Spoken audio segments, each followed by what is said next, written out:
Welcome to the Attention Deficit Disorder Expert Podcast Series by Attitude Magazine. Good afternoon, everyone. I'm Susan Coffin. I'm here for Attitude Magazine and our weekly ADHD Experts webinar series. Today we'll be talking about sensory processing disorder, formerly known as sensory integration disorder, what it is, how to cope, and specifically for adolescents and adults. Sensory processing disorder is often referred to as SPD, and that's what we'll refer to it mostly today. It's a very unique and it's a challenging neurological condition. It's associated with the inefficient processing of sensory integration. SPD can manifest itself in many small ways, sometimes maddening ways. Itchy tags are a really well-known one that are unbearable to people with SPD. Loud music can be difficult. Perfume, sickening, sometimes noise, smell is involved. Whatever the specific symptoms, SPD can impact not only children but also adults, we know now, affecting how they relate to others, how they study and learn, and everything really about their life. Our speaker today is Stock Kranowitz. She's the author of numerous very authoritative books on the topic, and she will be giving us insights from her just published book called The Out of Sync Child Grows Up: Coping with SPD in the Adolescent and Young Adult Years. Some of the things she'll be talking about are strategies for living better with SPD, including how to find comfortable clothes, eat out, get out of the house, sleep, socialize. She'll talk about treatment options from occupational therapy to do-it-yourself treatments, and she'll give us some insights and perspectives from people living with SPD who were profiled in her book. Let me introduce her slightly in case you don't know Stock Kranowitz. She is an extraordinary resource for all of us. She's been treating and writing about sensory processing disorder for over 20 years. She speaks internationally about SPD's effect on children's learning and behavior and how families and professionals can help. And her very first book in a series called The Out of Sync Child is very widely credited with having raised awareness of SPD throughout the larger special needs, parenting, and disability community in a way that it is really needed to be brought to everyone's awareness. Kranowitz graduated from Barnard College. She earned her MA in Education and Human Development from George Washington University. She lives in Maryland, where she plays the cello and has 5 grandchildren. Before we start, let me just take a moment to mention the sponsor of today's webinar. We are so grateful. As you know, these sponsors allow us to present this extremely valuable information, such as this one this week, every single week at no cost to any of you. And the sponsor of today's webinar is called Forebrain. And Forebrain, F-O-R-B-R-A-I-N, is a unique technology. It helps improve attention and sensory processing in both children and adults. By speaking into the Forebrain headphone, Forebrain increases attention, listening skills, and sensory functions and sharpens the auditory system, helping retrain information and the way it's processed. For more information, please visit the Forebrain website, www.forebrain.com. So thank you, Forebrain. So with that lengthy introduction, let me thank Carol again and turn the mic over to her. Thank you, Susan. So I'm just delighted to be here talking to my friends in the SPD and ADHD world, talking today about the book, The Out of Sync Child Grows Up, that was finally published yesterday. In 1998, I wrote The Out of Sync Child for parents and teachers, lay people who needed to know about this condition that's been around since time began, but very few people know about it. And as soon as that book was published in 1998, 18 years ago, I started to get people saying, well, what happens next? You've written about younger children. What about the kids who grow up with this? It took me a while. Here it is.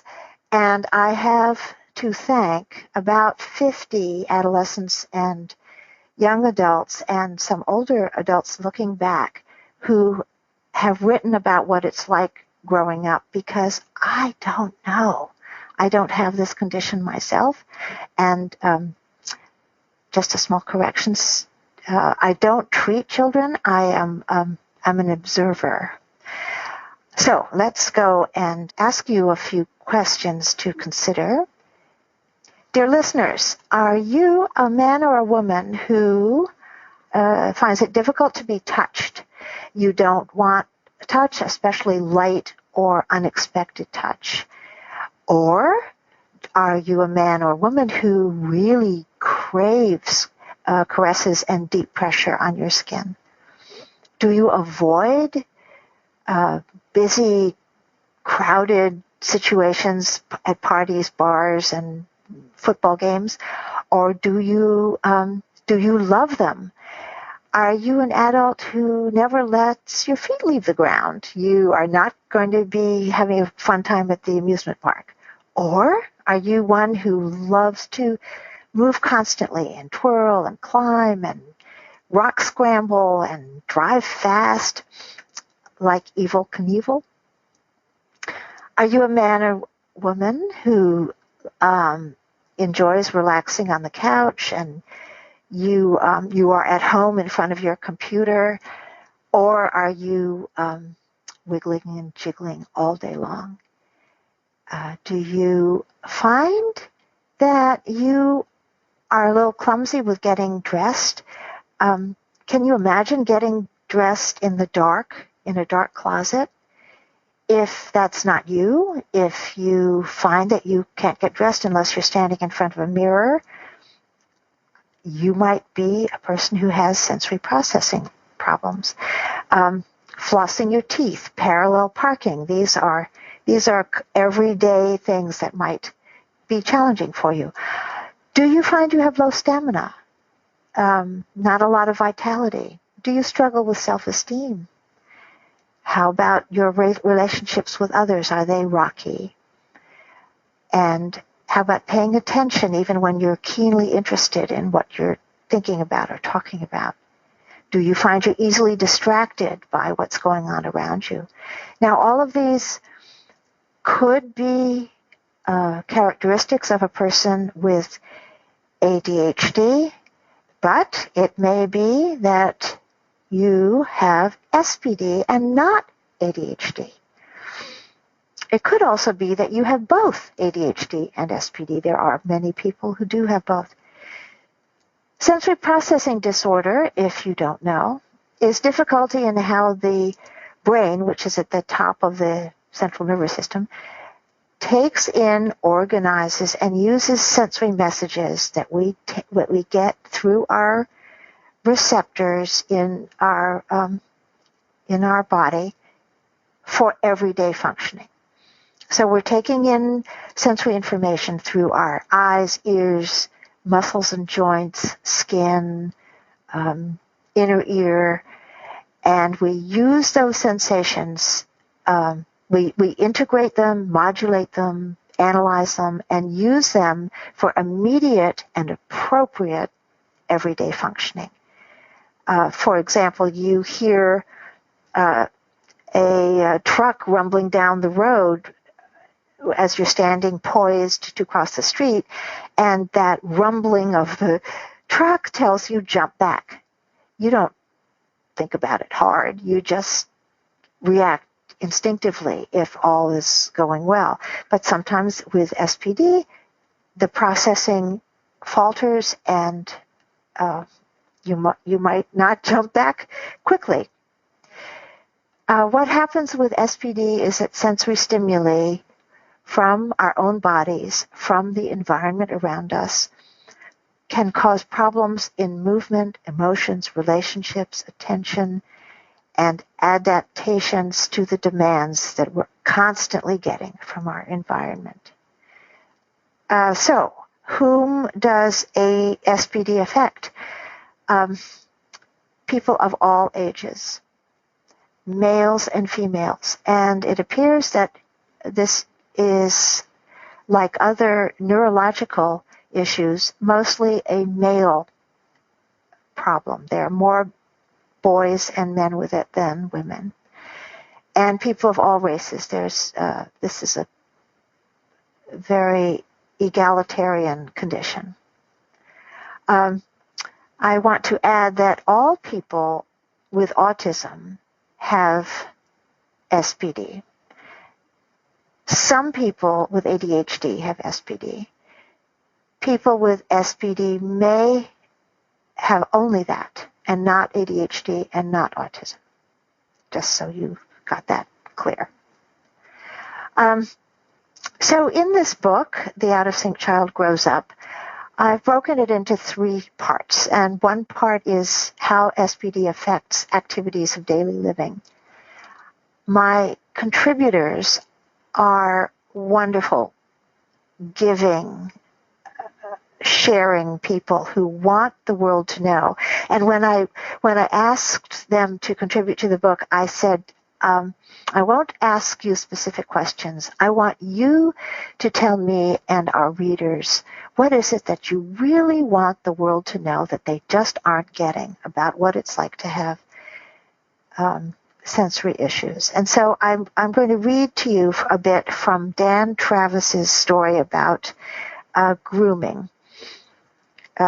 This is in the book. And he's writing about his problems with bathing, brushing his teeth, combing his hair as an elementary school student. Okay. Eventually, he writes, I would figure out that those traits that drove people away, that led people to scorn me, and that confused and constantly irritated me, were all a part of a hidden neurological disorder. My life has been deeply impacted by SPD, and being called cockroach is just one of many hurtful names I have been called as a result of my symptoms. In recent years, I have started to really get to the root of these problems with my occupational therapist. And by the way, listeners, Dan is doing fabulously well with his occupational therapist who uses a sensory integration approach. The therapy is called OTSI. Dan continues, my tactile system has been rewired to become much more tolerant of many of the touch sensations I encounter in daily life. OT can make dreams come true. My story has been a testament to that. And yet, even after my nervous system became more relaxed to these sensations, my mind was still psychologically hardwired into avoiding them. I had to spend time working on removing my beliefs that these forms of tactile stimuli would still be painful. When I accomplished that, however, I was finally able to do the things I once could never bear. I have finally gotten to a place where brushing my teeth won't send me over the edge. My teeth are in pretty bad shape, and I have 10 cavities. However, I am now beginning to reverse my resistance to dental hygiene. I am also able to appreciate a daily shower. Even if I never truly enjoy these things, being able to do them without them wreaking havoc on me and sending me into a state of overload has been amazing. So there's Dan. Other activities of daily living that are illustrated by the contributors' stories are getting dressed. The difficulty with finding the right clothes is paramount. Some people wear the same clothes in different colors, but the same outfit once they find one. That's all they wear. And some of them like to be as little dressed as possible. Eating is a major issue for many of our friends with SPD because of the texture, the temperature, the look of the food, the way it sounds when they're chewing it, the taste of it, the smell of it. All of the senses get involved in eating, all of the senses. And if you have an issue with any of them, it can affect eating. Leaving the house. This was something that never occurred to me. I pick up my car keys and out I go to go to the grocery store. But when I heard from all these writers, many of them talked about the difficulty of stepping out from the peace and sanctity of their home into the wild, wild world. This might be something that affects you too. Going to school and to work, it takes courage and stamina to get out there. I'm going to read to you about sleeping. This is from Shonda Lucas. She has always has problems sleeping because of her auditory over-responsivity. So here's what she says. What is sleep like for a teenager with SPD? For me, it was a mixed bag. When I was overstimulated, there was no sleeping. Other nights, when I was in an under-responsive cycle, I was able to sleep for what felt like days, and I could fall asleep anywhere. Sometimes it felt like I couldn't get enough sleep, no matter how early I went to bed or what time I got up. There were also nights, though, that I couldn't fall asleep under any circumstance. It felt like I had bugs crawling on my skin, and if my blanket touched me, it actually hurt.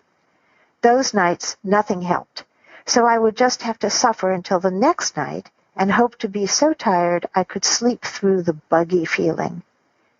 I became a sheet snob. I had to have 100% cotton sheets, and the higher the thread count, the better. I still sleep under a heavy comforter even in the middle of a hot and sticky summer. The heat doesn't matter, as I need the heaviness to be comfortable. So that's Shonda.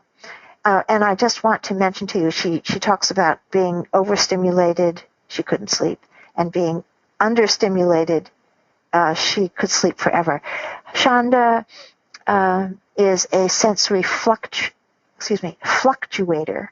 and that might be occurring with you too, where some days she's oversensitive, other days she's undersensitive. The out-of-sync child goes on after we hear from people discussing how SPD affects their daily living, and I narrate around and through their contributions. The book goes on to part about relationships. So SPD certainly affects how you manage to get along with your family. Some people are blessed with really understanding and flexible families. Others have families who don't understand the person who has great sensitivities or sleeps a lot or doesn't sleep, etc. SPD also affects dating and kissing and beyond, and that is discussed in the book. Now I'm just going to read you another quote from a gentleman named Paul Balius. Paul is an adult who's had SPD all his life and recently has found out about it and now is on a mission to talk about it as much as possible and work with people to help them. He reflects on his feelings of shame and inadequacy as a man. This was a huge issue for him because men are supposed to be strong and not have issues that a lot of women can maybe be better understood for having. So here's Paul writing about making friends. Growing up, I never talked to anyone about my condition. I did not know how. It just became part of who I was. It did not make sense to me, so how could I bring it up? SPD became my hidden secret. Even I find my condition very strange today. I know that most people will never understand, and some will even make fun of my condition. This has happened as I grew and as I shared some details about it. It is so hurtful when someone mocks something that is so painful to me. However, if being mocked will help a fellow sufferer or help a parent of a child, then so be it. My compassion for others outweighs my pride. Growing to manhood was difficult. Men of our time are faced with many distorted examples of what being a man means. So many men develop inappropriate ways to prove themselves, to fit in among other men, to be admired by women. In my life, this issue was compounded by low self-esteem caused by the shame of having a sensory condition.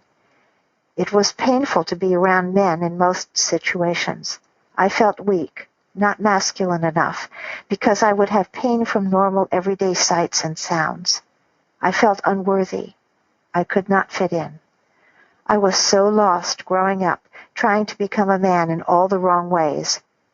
Loners are outcasts. How could I ever feel like a man? I was very wild as a teenager, always trying to run away from things.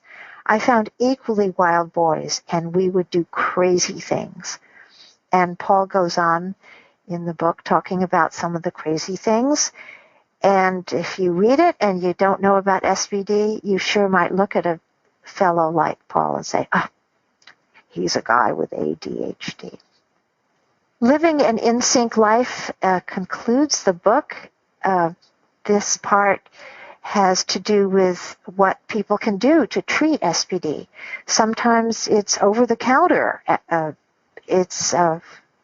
People find ways that help them, like intense activities, running, swimming hard, jumping on a trampoline, going to a gym and working out hard. Those are very satisfying ways. Martial arts are quite satisfying for many people with SPD. Also, both the ones who are oversensitive to sensations and the ones who are undersensitive and have a loose muscle tone. And also to those with SPD who have poor motor coordination. Getting out there and outdoors or indoors in a gym and doing vigorous work is what many people find most successful. Others find reading and listening to music is their therapy. Stroking a cat, gardening, everyone finds what works best. If you need some help, the most appropriate therapy is occupational therapy using a sensory integration approach. And the goals of OTSI are to improve a person's everyday life skills. And here in parentheses on the slide, you can see what some of these are. Tactile responses, because those are biggies. How you touch and how you are touched. Balance and posture and body awareness and gross and fine motor control. These are how you move and how you are moved. And then other skills like bilateral coordination, using both sides of this body together. Eye motor skills, how you read, how you watch a ball coming towards you. OTSI also helps a person with self-help, self-esteem, social participation, and getting organized in your life, in your work, in your schoolwork. And organization surely is a problem that many of you listeners have, and OT can help you with that. And here are some other excellent therapies. Physical therapy using a sensory integration approach. It's called PTSI. Vision therapy. I am a big supporter of vision therapy, having had it successfully to help my eye motor skills where my two eyes didn't want to work together. Listening therapy, that is very helpful for people with auditory issues. And listening therapy is where you wear headphones, you listen to music like Bach or Mozart, you do motor tasks like walk on a balance beam, and you meanwhile toss bean bags into baskets, and you're working many, many sensory systems simultaneously. Psychotherapy is useful for people who have developed sidelines of depression and anxiety and esteem problems. I would say for the younger children, the physical therapies like OT and PT and vision and listening I would say those are where you would go first, psychotherapy later. Speech and language therapy is excellent for all ages, and also yoga, martial arts, and a list here that you can read. So do-it-yourself treatment, people find what works for them. And the book, Growing an In-Sync Child, also ends with some pretty uplifting suggestions from some of my readers. Of course, you understand that the people who contributed to my book have positive things to say about how SPD has informed them and helped them develop into people they want to be now. They're proud now. Their SPD has made them much more sensitive than they feel they ever could have been without the challenges. They feel like they can face adversity, and they have developed perseverance. They're goal-oriented. They're service-oriented. They want to reach out and help other people. They are so mindful and so beautiful. I've come up with a term for people who live with SPD and succeed with it, and the term is extrasensory grace. It's a grace we all can aspire to. If you have SPD and you're listening to this, maybe you are among those who have this extra sensory grace. I admire you so greatly. So finally, one little word from Tyler Ann Whitney. She's about 16 years old now, and she is a sensory craver. She's not shying away from sensations. She's looking for them. Here she is. I'm a sensory craver, which means that I find sensory input all by myself. I am constantly swinging, flipping, or bending over backwards. I especially like and need a lot of vestibular input. When I was younger, I did not get OT, but my parents used to brush my limbs, and the deep pressure felt so good. I had a chewy tube, which is a safe thing to chew on that stimulates oral and proprioceptive input. I do very well in school and on the high school softball team. At school, when I'm supposed to be sitting down like everyone else, I'm usually sitting with my feet under me or just squatting with my feet on the chair. At home, I rest on the floor with my knees under me to do my homework. I like jumping on the trampoline, stretching, all sports, and martial arts. I love doing fun outdoorsy things like camping, hiking, rock climbing, and rappelling. I am a thrill seeker.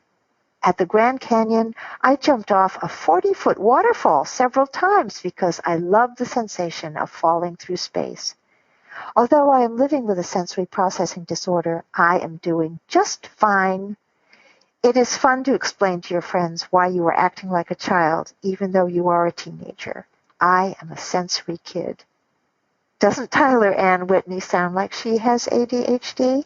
But no, it's SPD. That's it in a nutshell, and now I think it's your turn. I'd love to answer whatever questions I can, and I hope you remember I'm not a clinician. I don't treat, I don't assess. I am an observer, and I hope with that kind of background as a teacher, I can help you answer some questions you have. Thank you so much. That was fascinating. Wonderful to hear the voices of adults with SPD. Carol, there's some questions about diagnosis, especially distinguishing between ADHD and SPD and who diagnoses. Can you talk a little bit about how to get an SPD diagnosis? Yes. The person to go to is an occupational therapist who does know about sensory integration. And I want to insist on that because there are many wonderful OTs who have not had training in sensory integration, and so they can help you, but not as spot on as one has had the extra training. To find one, you can go to this website, www.spdstar.org.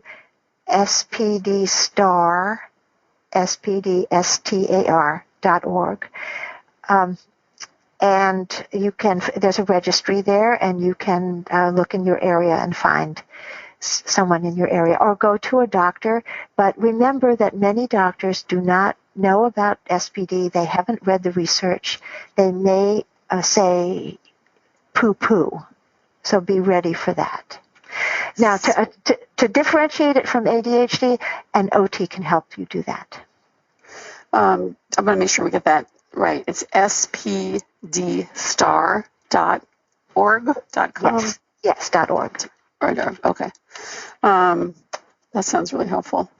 Yes. Okay.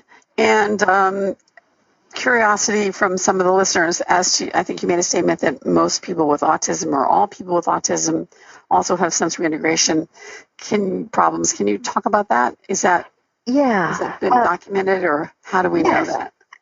Well, my source is Temple Grandin, and many of you may know her name. She's a internationally known expert, having autism herself, and she speaks and writes about it a lot. And I asked her specifically about this because you will see different percentages. And she said, listen, everyone with autism, 100% of people with autism has SPD. And she went on to say that sensory issues are the biggest everyday problem of people with autism. They're battling sensory challenges all day long. Okay. That makes sense when you think about what autism is and how it works. Can you describe a little bit more how to distinguish, how you, in your experience and what you've observed, the distinguishing features between ADHD and SPD? Yeah. What they have in common is fidgetiness and inattention. People with SPD will be inattentive and fidgety because of underlying sensory problems. For instance, think of the child at school who's got an itchy tag in the back of his T-shirt and his sock seams are rubbing his feet. This is a very common problem with people who have tactile over-responsivity. Touch. That's touch over-responsivity. Imagine this kid sitting there and his clothes are making him crazy. The four chairs of his school desk chair, the four legs of his school desk chair do not touch the ground simultaneously. So he's tipping constantly. The fluorescent light bulbs overhead hum and flicker. And to most of us, we don't hear that hum or see that flicker. But I think of a lot of children and adults with SPD who are like canaries in the coal mine. They are going to be responding to environmental stimuli that the rest of us pass by. All of this is happening to the kid, and of course he's fidgety and inattentive. So does it look like ADD? You betcha. Let's put this kid on Ritalin because a doctor uses that, that saying, if you hear hoofbeats, don't look for zebras.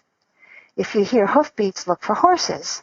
So ADD looks like SPD. But anyway, take away the sensory overload in that situation, and the child's behavior will be very different from the child with ADHD. There's also been research on giving kids tasks to do. And Susan, if I talk too much, you can... No, please. It's fascinating. Okay. Yeah. There's a research study where children were asked to look at a circle and a square. And when they saw the circle, they were to press a button on the right. When they saw the square, the button on the left.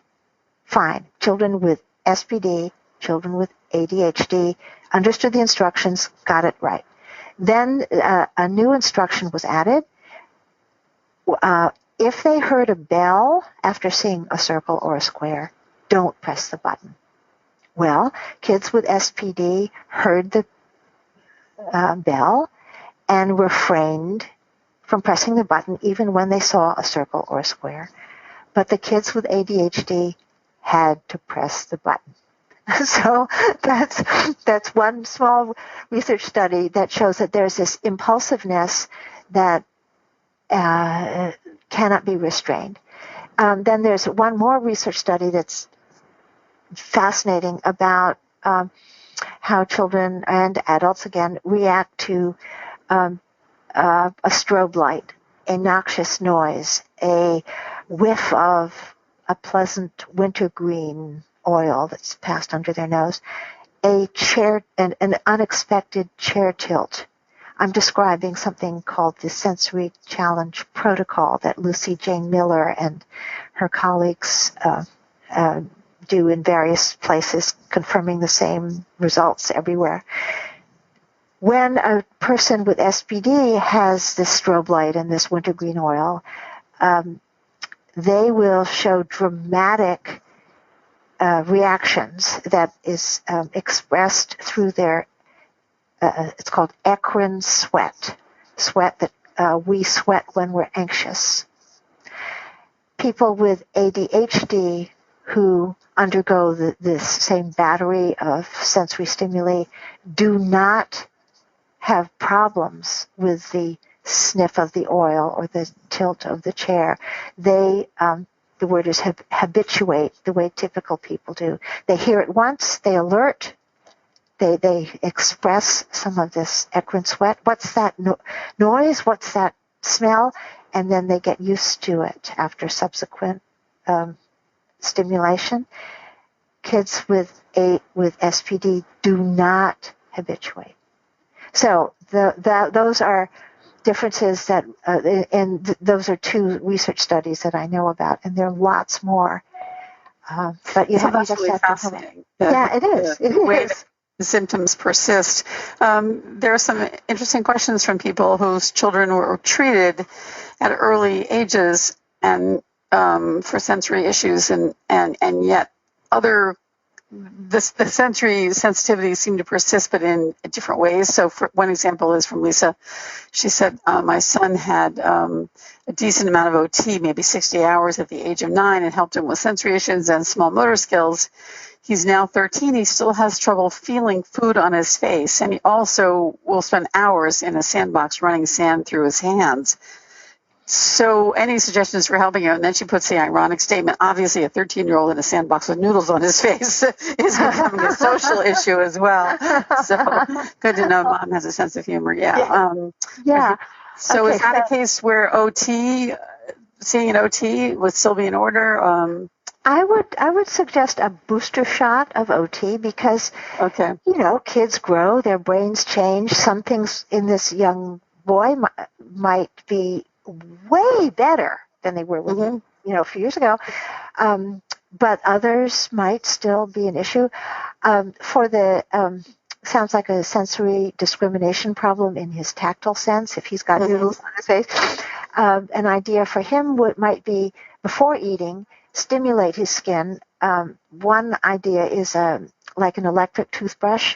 You don't need the brush, you can just use the vibrating part and have him hold it up to his cheeks, for instance, to kind of stimulate his cheeks, or have him put the brush in his mouth and brush his teeth and brush the inside of his cheeks, or brush himself with a corn silk brush or a sponge or terry cloth, washcloth, just his arms, his legs, his cheeks. That might help him get ready to be appropriately sensitive to stuff on his skin.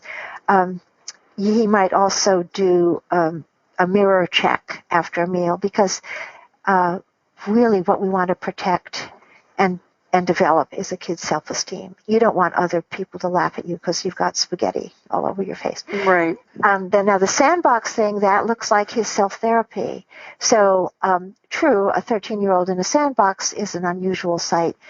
Give him things at home before he goes to school. Let him have a sandbox at home in a great big Rubbermaid tub, or give him a tub filled with rice or beans and let him run his hands through it. It's going to be pleasant and soothing and organizing for him.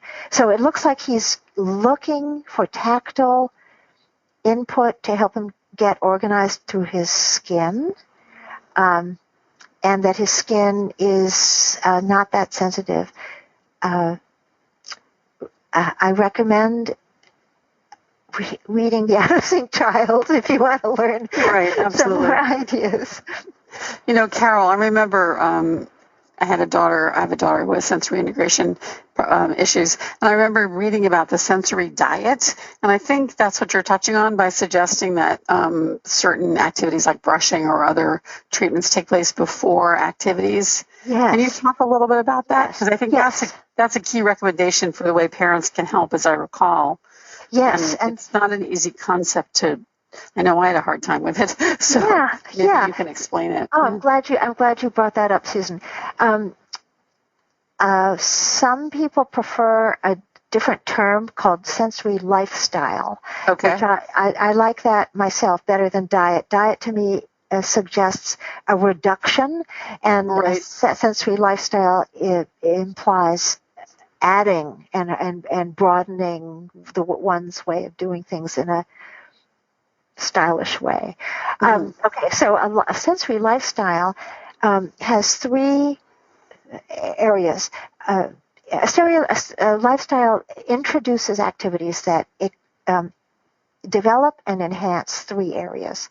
One area is arousing. Many people with SPD have difficulty getting up, getting going to start the day. A second kind of activity is for organizing, and a third is for calming. So this has to do with regulating oneself through the day. And people with ADD, with or without SPD, that's their issue too, getting organized all day. So what might be arousing for you or your child might be a hot shower in the morning. It might be a cold shower. It might be a soothing bath. You got to figure it out.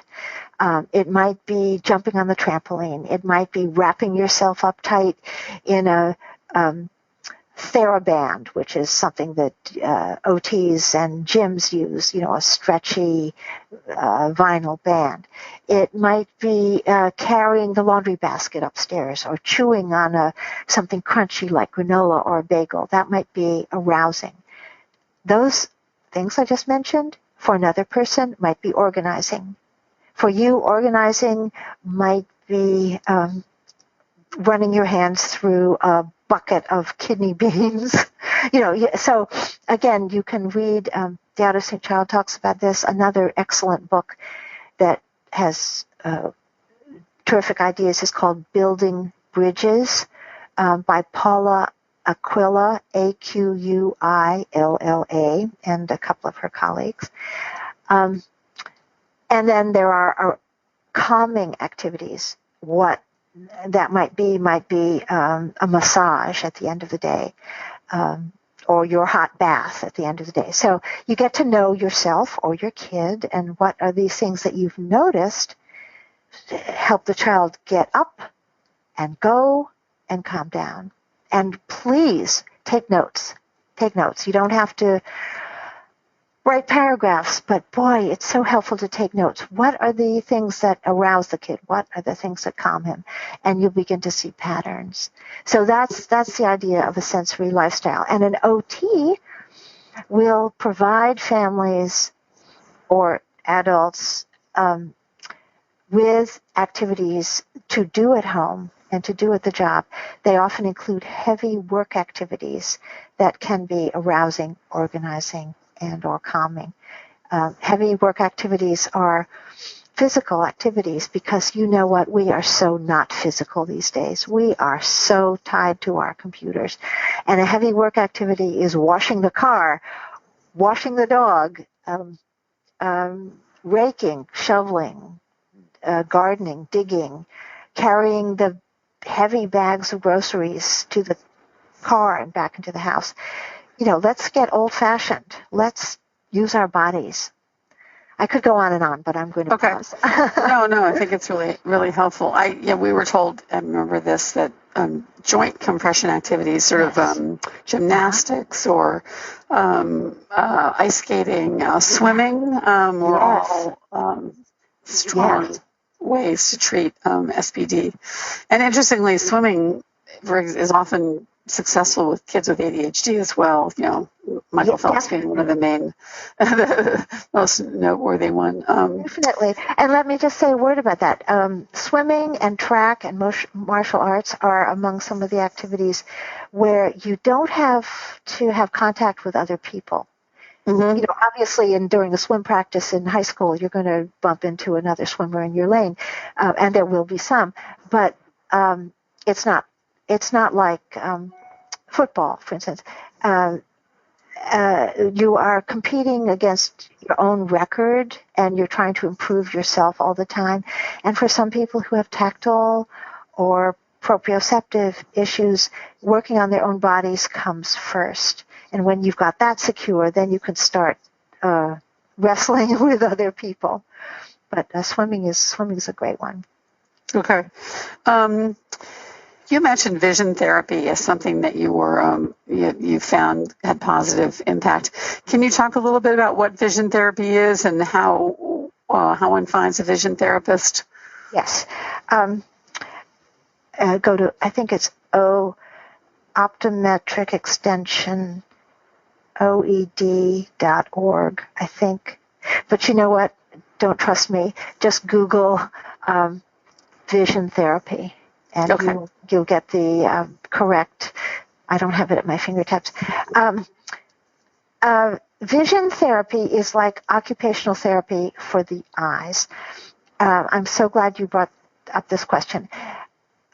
Ophthalmology is the field of the eye doctor who's concerned about the health of the eye.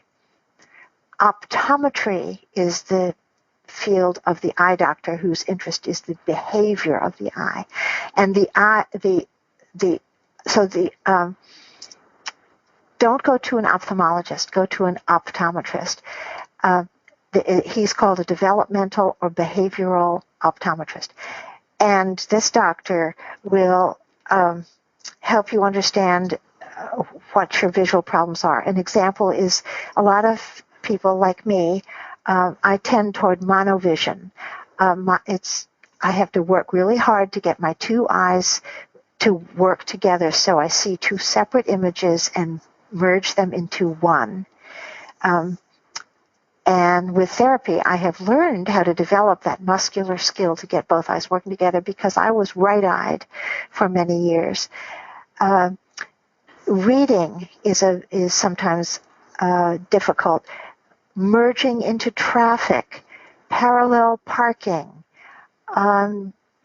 writing figures on the page, writing a list of things you want to add up, seeing the columns everything can be wavery. Looking at the horizon, looking at the person holding the frisbee way down the beach and watching him throw that frisbee and watching the frisbee come through the air, that can be very difficult for a person who doesn't have good depth perception. Convergence, that's how we watch that frisbee from afar come closer to us, or how we look at the bulletin board at the front of the classroom and then look at the book on our desk. That's convergence and divergence. These are all very common problems, and most visual problems are overlooked. It's like 70% of visual problems are overlooked. Wow. Huge number. So please. Two people have posted the same site, College of Optometrists in Vision Development, www.covd.org. Yeah. That's where I was the page, Vision Therapy. So it looks like a very useful resource. Thank you, yes. Okay, great. Can SPD cause generalized body pain? This is from Alana. Or do routine aches and pains just seem magnified in someone with SPD? Gosh, can it cause pain? I'm going to go with my contributors to my book who have talked about the physical pain. And it's not imagined, it is physical. So the tactile and the vestibular over responsivity can cause this physical pain. I know a little girl, she was about 9 years old, and she was longing to take dancing lessons, and she could not tolerate the leotard. She said, "Mommy, it burns." And then Paul Balius, this wonderful gentleman who I quoted from earlier, he talks about the physical pain of sound. He is unable to go out for dinner. It's not just the noise, the clatter, and the too loud music in restaurants. It's things like the sound of other people chewing. It's painful. So, yes, it's real. It's really real. Wow. Okay. Becky says, what are your thoughts relating to recent research connecting SPD and trigeminal neuralgia, the trigeminal nerve? Have you Becky, I'm sorry. I think I have read that, and I'm sorry. I don't remember. I don't know enough about it. Not a problem. Okay. KS says, I tried something recently called the havening technique, which combines stroking massage with focus. It helped me tremendously as an adult.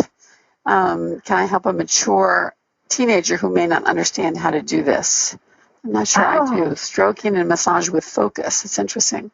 Yes, and I have not heard of that. What did you say? Havening? Havening. I think it was havening technique. Havening. I'm unaware of that. I will look for that. I love this, that people are coming with such people have some always have interesting concepts. This person just reinforced what a strong sense of pain from wearing clothes, and I think that's what you just described, right? Yeah. There's a teacher, we often have teachers on our webinars, and she's asking if you have any insights for how she can identify the children in the classroom who might be suffering from SPD. Oh, thank you. That she can address that. Thank you for asking that question. Two wonderful moms, Lori Renke and Carrie Fannin are their names. They're SI moms. Came up with the term sensory goggles. Put on your sensory goggles, which are imaginary lenses, so that you can look at your child's behavior and ask yourself these two questions. And this is really great in a classroom. One question is, what sensation is that kid trying to get away from? Is it the flickering sunlight through the Venetian blinds? Is it the fluorescent light bulbs that's making him cover his ears and sit under his desk? Is it somebody's foot under the shared table that just grazed his ankle that sends him into a tizzy? So put on your goggles, look for the immediate antecedent of a child's cry or meltdown. It might not be something that happened 5 seconds ago. It might be something that happened half an hour ago, too. With your goggles on, ask the second question. What sensations might this child be striving to get more of? And in today's classroom, today's workplace, today's world, when we are sitting so much and indoors so much, the body hasn't caught up to the 21st century. The body says, let me run. Let me move. I am born to move. And too many of our children are constrained in their little seats. If you've got a fidgety kid with SPD or with ADHD, one idea is put a road at the back of the classroom, make it with masking tape and make it straight or make it curvy, and that's the pacing road. And let your wigglers, when they're wiggling, go to the back of the room and quietly walk back and forth on the tape just to get some action. That's one thing. Never, this is the second thing, never deny recess. The wigglier a kid is, the more recess he needs. And denying recess so that he sits in and gets his work done that he didn't do because he was wiggling. I forgot the beginning of my sentence. Denying recess is counterproductive. To get children to attend and be organized, they have to do a lot of moving. And the gross motor activities are the best. Running, swinging, climbing. If you want kids to get better with the handwriting, have them sit on a therapy ball and wiggle and jiggle and bounce on a therapy ball while they're trying it after they've had half an hour of vigorous recess. All right, so your goggles tell you what do kids need to get away from, what do they need more of. Since you've got a class with disparate personalities and sensory needs in it, I can tell you recess helps everybody. Proprioceptive activities help everybody. Proprioceptive activities bring heavy work sensations into the muscles and joints. So have your kids stand up and go to the wall, press on the wall with all their might with their hands, and then with all their might with their shoulders and with their buttocks. Have them get on the floor, press their feet on the wall, or sit at their tables and press their hands down on the tabletop and press down like they're trying to punch a hole through the table. Press their feet through the floor. Take a second and do some of these deep pressure, hard work movements, and you will get results. You'll get calmer, more organized people, whether they're over-responsive, under-responsive, don't have SPD at all, don't have any issue at all. All kids will benefit from that kind of thing. Oh, and I got one more thing. Yeah. I could go on. I could go on and on. One more thing, dear teachers, look at your kids' posture. This is a big giveaway. Do children turn sideways and listen to you with one eye through the edge of one eye? Peripheral vision is a big pointer that there's a visual issue going on. Do young children who sit on the floor, are they sitting in the W position with their knees close together and their ankles splayed way out? Big characteristic of kids with vestibular and proprioceptive issues who need that wide base to support themselves. They can't sit comfortably. They'll topple over if their legs are in a cross in front of them. So look for posture. Do they have to be right up under your nose so they can hear you and see you better? And you're always saying, sit back, sit back, sit back. To me, those would be red flags of SPD. Okay. Linda says, our teacher put a standing table in the classroom and opened it up to any child instead of just pointing out any one particular child, just made it available to any child who wanted to stand up. It seemed like a wonderful technique. I wanted to pass that one on. Yes, and wonderful. From KS, she's posted a link to the Havening. It's Havening, HAVENING.org.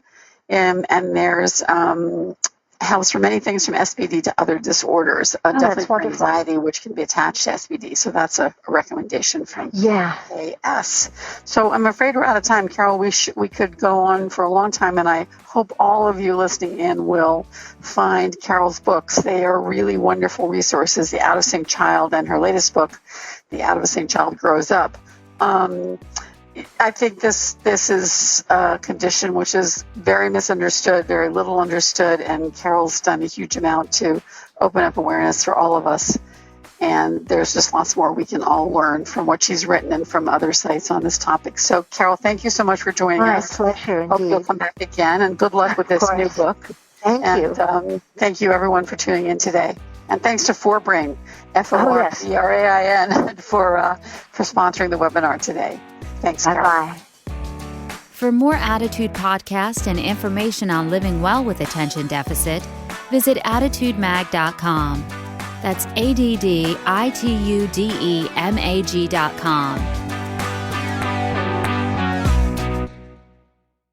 Prescription products require completion of an online medication consultation with an independent healthcare provider through the LifeMD platform and are only available if prescribed. Subscription required. Individual results may vary. Additional restrictions apply. Read all warnings before using GLP-1s. Side effects may include a risk of thyroid C-cell tumors. Do not use GLP-1s if you or your family have a history of thyroid cancer.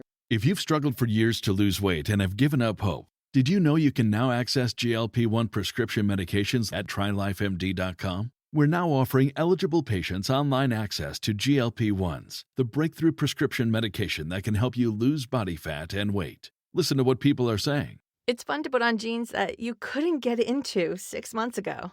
Every morning, I look forward to getting on the scale. For anybody who's struggling with their weight, it's a godsend. And here's the best part. Your insurance may cover 100% of the cost of your medication. So go to trylifemd.com to have your eligibility checked right now. Get started today at trylifemd.com. That's TRYLIFEMD.com.